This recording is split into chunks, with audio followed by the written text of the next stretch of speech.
Assalamualaikum warahmatullahi wabarakatuh. Pada kesempatan kali ini saya akan menceritakan biografi Sunan Gunung Jati. Sunan Gunung Jati atau Syarif Hidayatullah merupakan seorang wali Allah yang menyebarkan agama Islam di tanah Jawa yang juga merupakan anggota Dewan Muballigh Wali Songo. Sunan Gunung Jati yang menjadi gelarnya diambil dari nama sebuah gunung atau bukit yang bernama Gunung Jati yang berada di kota Cirebon. Selain sebagai anggota Dewan Wali Songo, Sunan Gunung Jati juga merupakan sultan pertama di Kesultanan Cirebon yang didirikannya atas dukungan penuh dari Kesultanan Demak di tahun 1478 Masehi. Sejarah tentang biografi Sunan Gunung Jati terdapat banyak sekali versi berdasarkan serat babat ataupun penelitian para sejarawan. Terlepas dari perbedaan versi tersebut, yang jelas Sunan Gunung Jati adalah salah satu ulama yang memiliki jasa besar dalam penyebaran Islam di Nusantara, khususnya Jawa Barat, yang dapat kita teladani dan ambil pelajaran dari kisah kehidupan dan perjuangannya. Sejarah Cirebon dengan jelas mencatat jati diri dan silsilah Sunan Gunung Jati yang masaknya dapat diurut tinggalkan Rasulullah Shallallahu Alaihi Wasallam. Dari garis ayah, Sunan Gunung Jati merupakan putra dari Syarif Abdullah bin Nur Alam atau Nur Alim dari Bani Hashim. Sedangkan dari garis ibu, beliau merupakan putra dari Nyai Rara Santang atau Syarifah Mudaim binti Prabu Jayadewata atau Raden Pamanah Rasa atau Prabu Siliwangi. Berdasarkan dalam buku Moskow Arif yang menjelaskan tentang silsilah Sunan Gunung ini adalah sebagai berikut. Sunan Gunung Jati atau Syarif Hidayatullah bin Sayyid Ahmad bin Abdullah Al-Haddad bin Sayyid Ali Nuruddin Al-Hajj alias Ali Nurul Alim bin Sayyid Syekh Jumadil Kubro atau Jamaluddin Al-Akbar Al-Husaini bin Sayyid Ahmad Syah Jalal atau Ahmad Jalaluddin Alham bin Sayyid Abdullah Alat Semak dan Amir Abdul Malik Al-Muhajir bin Sayyid Alwi Amil Faqih bin Muhammad Sahib Mirbat bin Sayyid Al-Khazini bin Sayyid Alawi Atsani bin Sayyid Muhammad Syaiful Saumiyah bin Sayyid Alawi Awal Insaid Imam Al-Ubaidillah bin Syaikh Al-Imam Ubaidillah bin Sayyid Ahmad Al-Muhajir bin Sayyid Isyana Ar-Rumi bin Sayyid Muhammad An-Nakib bin Sayyid Imam Ali Al-Uraidi bin Sayyid Jafar As-Sodiq bin Sayyidina Muhammad Al-Bakir bin Sayyidina Ali Zainal Abidin bin Al-Imam Sayyidina Husain bin Ali bin Abi Tholib dan Fatimah Az-Zahra binti Muhammad Shallallahu Alaihi Wasallam.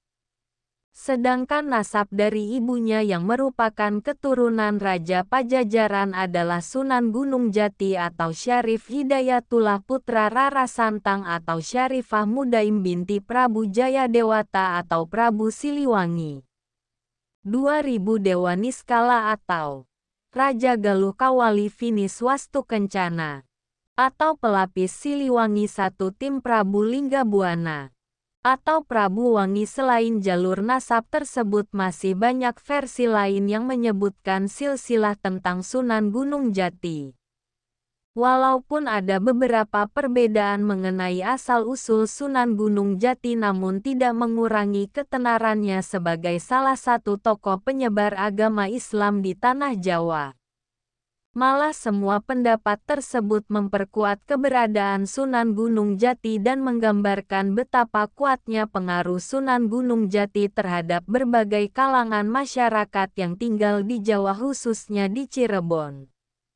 Sunan Gunung Jati memiliki banyak nama, diantaranya adalah Syarif Hidayatullah, Muhammad Nuruddin, Syekh Nurullah, Said Kamil, Saya masuk rumah dan makam Jati sedangkan dalam babat-babat beliau disebut Syekh Nuruddin Ibrahim Ibnu Israil Syarif Hidayatullah Said Kamil Maulana Syekh Maksum Rahmatullah yang kemudian diangkat menjadi Sunan Gunung Jati. Dari sejumlah nama tersebut yang paling dikenal di masyarakat adalah Sunan Gunung Jati dan Syarif Hidayatullah. Sunan Gunung Jati diperkirakan lahir tahun 450 Masehi. Ayahnya bernama Maulana Sultan Mahmud atau Selaifah Tubuh yang pada masanya memerintah di ibu kota Ismailiyah atau negeri Mesir. Sejak kecil Sunan Gunung Jati sudah rajin belajar membaca, mengkaji dan mempelajari ilmu agama. Ketika berusia 14 tahun sudah membaca bacaan yang paling tinggi isinya dengan mengibaratkan membaca buku yang sangat rahasia. Maksudnya jarang yang mampu menguak maknanya akan tetapi Sunan Gunung Jati dapat mengerti arti di balik buku tersebut.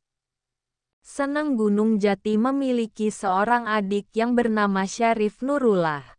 Sebagai anak pertama Sunan Gunung Jati atau Syarif Hidayatullah secara otomatis mendapatkan hak untuk menggantikan posisi ayahnya akan tetapi Sunan Gunung Jati memilih jalan lain. Setelah Syarif Abdullah meninggal beliau memilih pulang ke Jawa bersama ibundanya, Syarifah Mudaim untuk menyiarkan ajaran agama Islam sedangkan kepemimpinan kota Ismailiyah atau negeri Mesir diserahkan kepada adiknya Syarif Nurullah. Ngomong-ngomong perjalanan Syarifah Mudaim dan Sunan Gunung Jati ke Tanah Jawa tidak langsung begitu saja melainkan beberapa kali sehingga di beberapa tempat dengan waktu yang tidak menentu di tempat yang mereka singgahi. Antara lain adalah kota Mekah Gujarat dan Pasai. Sunan Gunung Jati mewarisi kecenderungan spiritual dari kakeknya Samalona Akbar atau Jamaluddin Al-Akbar Al-Husaini. Sehingga beliau sangat rajin dan tekun belajar ke berbagai daerah dan negara di tempat mana saja yang dikunjunginya untuk belajar masih diperselisihkan. Namun yang jelas Mekah dan Madinah adalah dua kota yang wajib dikunjungi sebagai bagian dari ibadah haji untuk umat Islam. Menurut kitab Purwaka Caruban Nagari di Mekah Syarif Hidayatullah berguru kepada Syekh Tajwid bin Al-Qopi selama 2 tahun dan belajar kepada Syekh atau Lahir Syadali yang bermazhab Syafi'i selama 2 tahun. Selain itu juga belajar di Baghdad untuk belajar ilmu tasawuf. Setelah dari Baghdad Sunan Gunung Jati melanjutkan perjalanan belajarnya hingga sampai di Gujarat. Beberapa saat di Gujarat kemudian Sunan Gunung Jati singgah di Pasai dan berguru di pondok saudaranya yaitu Sirsak. Dikisahkan dalam mempelajari agama Islam yakni mencari hakikat agama Islam Sunan Gunung Jati berusaha keras untuk bertemu dengan Nabi Muhammad SAW. Sebelum berguru langsung kepada Nabi Muhammad beliau bertemu dengan Nabi Sulaiman dan Nabi Khidir.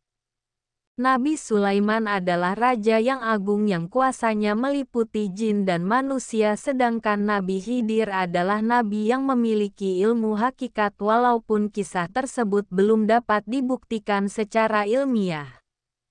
Akan tetapi kisah tersebut menjelaskan tentang hakikat proses belajar Sunan Gunung Jati kepada Nabi Muhammad, Nabi Sulaiman dan Nabi Khidir. Sunan Gunung Jati berguru hanya berupa sifat-sifat kepemimpinan dan ketauhidan. Hal ini mengisyaratkan sebuah makna bahwa untuk mengetahui Islam dengan sempurna Sunan Gunung Jati sangat ingin memahami siapa sebenarnya Nabi Muhammad SAW sehingga diibaratkan dengan ingin menemui beliau. Kemudian sebelum memahami Nabi Muhammad Sunan Gunung Jati berusaha mempelajari nabi-nabi yang lain dengan mengibaratkan bertemu dengan Nabi Sulaiman dan Nabi Khidir. Hal ini dapat dimaknai sebagai langkah awal untuk memahami Nabi Muhammad. Di dalam Islam sendiri Nabi Muhammad merupakan penutup para nabi yang menyempurnakan ajaran para nabi-nabi sebelumnya atau bisa menjadi makna lain, yaitu Sunan Gunung Jati adalah anak seorang raja tentu di kemudian hari bisa dianggap menjadi seorang raja. Oleh karena itu beliau belajar menjadi pemimpin kepada Nabi Sulaiman yang memiliki kerajaan yang sangat besar. Belajar menjadi pemimpin bila juga belajar hakikat untuk mengetahui segala sesuatu namun yang jelas sebelum mempelajari dari semua sifat-sifat Nabi. Beliau Sunan Gunung Jati telah matang dan pelajaran syariat sebagaimana dijelaskan sebelumnya. Beliau belajar kepada beberapa ulama di tengah-tengah Syarif Hidayatullah dan Syarifah Mudaim sampai di Cirebon pada tahun 1475 Masehi. Syarifah Mudaim kemudian meminta izin kepada kakaknya Pangeran Cakrabuana yang saat itu menjadi pemimpin dari Keraton Mangkuat. Meminta izin untuk tinggal di Sambungan di dekat komplek Gunung Sembung tempat dimakamkannya Syekh Nurjati. Bertempat di Gunung Sembung ini penggunaan Islam Gunung Jati peninggalan Syekh Nurjati dilanjutkan oleh Syarif Hidayatullah. Penggunaan Islam Gunung Jati ini merupakan pondok pesantren tempat Pangeran Cakrabuana dan Rara Santang atau Syarifah Mudaim dulu menimba ilmu agama Islam kepada Syekh Nurjati di dalam tahun-tahun pertama memulai tugas dakwahnya di Cirebon. Sunan Gunung Jati berperan sebagai guru agama. Setelah beberapa lama bergaul dengan masyarakat ia mendapat gelar atau sebutan Syekh Maulana Jati yang sehari-harinya disebut Maulana Jati. Selain di Duku Sembung Pesambangan beliau juga berdakwah di daerah Babakan sekitar 3 km dari Duku Sembung. Setelah beberapa lama tinggal di Duku Sembung Syarif Hidayatullah memperluas medan dakwahnya hingga ke Banten. Pada tahun 1479 Masehi Syarif Hidayatullah menikah dengan Nyai Ratu Bangkuati yang merupakan anak pamannya, Pangeran Cakrabuana dan selanjutnya kepemimpinan Keraton Bangkuati diserahkan kepada Syarif Hidayatullah. Sebagai Sultan Cirebon yang diberi gelar Sinuhun Kanjeng Susuhunan Jati. Purba Panetep Panatagama Aulia Allah kututupi zaman Khalifah Rasulullah. Berita tentang tampilnya seorang asal kota Ismailiyah sebagai pemimpin negeri Cirebon terdengar oleh Kesultanan Demak yang baru setahun berdiri sebagai kerajaan Islam pertama di Pulau Jawa. Kesultanan Demak kemudian mengundang Syarif Hidayatullah dan akhirnya terjalin persahabatan antara Demak dan Cirebon dan beberapa daerah lainnya. Sudah beragama Islam Raden Patah sebagai Sultan Demak dan para mubalik yang tergabung dalam Dewan Mubalik Wali Songo. Kemudian mengenal Syarif Hidayatullah menetapkan Syarif Hidayatullah sebagai penguasa nagari Cirebon dan sebagai panata agama Rasul di tanah Pasundan. Panatagama di sini berarti Syarif Hidayatullah berperan sebagai ulama penyebar agama Islam. Dan Pasundan yang dimaksudkan adalah tanah Sunda atau daerah Jawa Barat. Pengakuan serta pengangkatan Syarif Hidayatullah sebagai Sultan Cirebon berlanjut ketika Syarif Hidayatullah bermusyawarah untuk membangun Masjid Agung Demak dan pengembangan Islam di Tanah Jawa. Syarif Hidayatullah kemudian ditetapkan sebagai Sultan Cirebon yang bergelar Sunan Gunung Jati. Pengaruh Islam di Cirebon tidak lepas dari kegiatan perdagangan di pelabuhan Muara Jati karena tidak dapat disangkal bahwa Cirebon merupakan pangkalan penting dalam jalur perdagangan dan pelayaran antar bangsa. Letak Cirebon yang di antara Jawa Tengah dan Jawa Barat membuat Cirebon berperan sebagai jembatan antara kebudayaan Jawa dan Sunda. Kemudian selain itu peninggalan purbakala membuktikan bahwa Cirebon telah berhubungan pula dengan budaya luar seperti Arab, India, China dan Eropa. Akan tetapi sebelum Sunan Gunung Jati mendirikan Kesultanan Cirebon, proses Islamisasi yang dilakukan oleh Haji Purwa Syekh Nurjati dan Pangeran Cakrabuana atau Walang Sungsang hanya di dalam Cirebon karena pengaruh Hindu masih kuat di luar Cirebon. Kerajaan Pajajaran bahkan membuat aturan ketat untuk melarang pedagang Islam terlalu banyak masuk ke wilayah Cirebon ini. Berbanding terbalik ketika Sunan Gunung Jati sampai di Cirebon, kondisi kehinduan secara bertahap berubah menjadi suasana keislaman. Hingga lahirnya Kesultanan Cirebon, pengaruh Sunan Gunung Jati sebagai penyiar agama tentu memiliki peranan besar dalam pengislaman Cirebon, terlebih setelah Cirebon memerdekakan diri dari pengaruh Pajajaran dan menjadi kesultanan yang merdeka dengan Sunan Gunung Jati sebagai sultan pertamanya. Banyak metode yang digunakan oleh Sunan Gunung Jati untuk menarik minat masyarakat akan memeluk agama Islam. Mulai dari perdagangan, perkawinan, jalur politik, dakwah hingga penaklukan kesuksesan. Sunan Gunung Jati dalam mengislamkan tanah Sunda tidak lepas dengan metode yang digunakan oleh para wali di Jawa Timur dan Jawa Tengah, yaitu dengan pendekatan metode struktural dan metode kultural. Pada waktu-waktu tertentu para wali ini bertemu dan bermusyawarah di Demak, Tuban, atau Cirebon. Pertemuan ini biasanya membahas mengenai perkembangan Islam di tempat masing-masing. Wali mengemban tugas karena medan dan tantangan di setiap daerah berbeda-beda. Maka metode yang digunakan para wali pun juga berbeda-beda. Pembagian tugas yang berbeda menjadi ciri khas tersendiri dalam pengislaman yang dilakukan Wali Songo. Keseluruhan metode itu menjadi faktor yang mempengaruhi keberhasilan tanah Jawa dari pengaruh Hindu-Buddha. Kebijaksanaan para wali mencairkan agama Islam dengan memasukkan unsur-unsur pendidikan dan kebudayaan sangat mudah diterima oleh masyarakat sehingga Islam tersebar luas ke seluruh Nusantara. Pembagian kerja antara para anggota Wali Songo diantaranya adalah sebagai berikut. Sunan Ampel menyusun aturan-aturan syariat Islam bagi orang-orang Jawa. Selain Gresik mengubah pola motif batik, lurik dan perlengkapan kuda. Sunan Mojo Agung menyempurnakan masakan makanan, usaha dan peralatan pertanian serta barang pecah belah.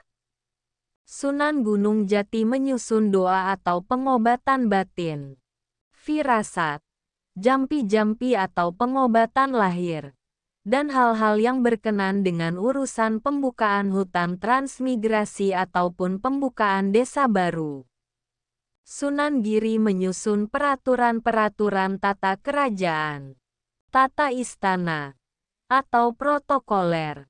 Kerajaan Jawa mengubah perhitungan-perhitungan tahun, bulan, masa dan memulai pembuatan kertas. Sunan Bonang menciptakan aturan-aturan serta kaidah keilmuan dan mengubah instrumentasi gamelan lagu dan nyanyian. Sunan Derajat mengubah bentuk rumah alat angkutan seperti tandu dan joli.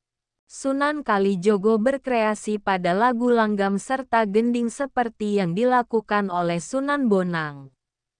Sunan Kudus mengubah bentuk persenjataan, perawatan, pertukangan besi dan emas, serta menciptakan pedoman pengadilan dan perundang-undangan yang berlaku bagi masyarakat Jawa. Menurut Salimah bahwa menurut tuntunan Rasulullah dakwah harus dibina di atas 4 dasar pokok, yaitu balagoh alasan yang jitu, alasan ipul hakimah susunan kata yang bijaksana dan penuh hikmah, al-adabul samiyah sopan santun yang mulia dan Asia 1. Hakimah dia sedang becak keempat. Prinsip dakwah ini pada dasarnya telah diterapkan oleh para wali songo termasuk juga Sunan Gunung Jati dalam mengislamkan Cirebon dan wilayah Sunda. Juga mengaplikasikan keempat aspek tersebut dalam metode struktural dan kultural.